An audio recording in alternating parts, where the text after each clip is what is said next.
মুমিন ভাই অনেক সুন্দর গজল গায়। তো আমার মুমিন ভাই আপনাদেরকে একটা গজল শোনাবে। এই গজলটা তাই আপনি কি গজল গাইবেন? যারা বাবাকে ভালোবাসে তাদেরকে জানাতে চাই যে বাবার প্রতি কেমন ভালোবাসা। এই গজলটার মাধ্যমে তারা বুঝতে হবে যে বাবার প্রতি তাদের ভালোবাসাটা কেমন, আরো তারা বেড়ে যাবে ভালোবাসা। বাবা তুমি কেমন আছো ছোট্ট মাটির ঘরে, কাছেন তোমার কথা হৃদয় মাঝে পড়ছে বারে বারে।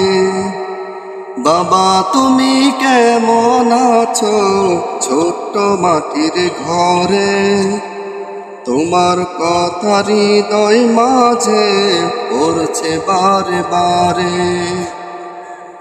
তোমার মতো আপন কেহ হয় না তো আর খুঁজে, তাই তো আজ ঘুমের ঘরে অশ্রুতে যাই ভিজে। সুখে থেকে পরম সুখে জান্নাতের ভেতরে, তোমার কথা হৃদয় মাঝে পড়ছে বারে বারে।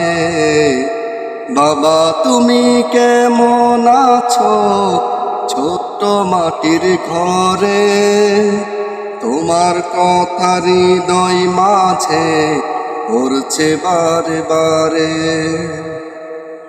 কত আদর কত স্নেহ তোমার কাছে পেলাম, সব কিছু হারিয়ে আজকে নিঃস্ব হয়ে গেলাম। কত আদর কত স্নেহ তোমার কাছে পেলাম, সব কিছু হারিয়ে আজকে নিঃস্ব হয়ে গেলাম। ভালোবাসি তোমায় বাবা বুকটা যে যাইছি রে, তোমার কথা হৃদয় মাঝে পড়ছে বারে বারে। বাবা তুমি কেমন আছো ছোট্ট মাটির ঘরে, তোমার কথা হৃদয় মাঝে পড়ছে বারে বারে।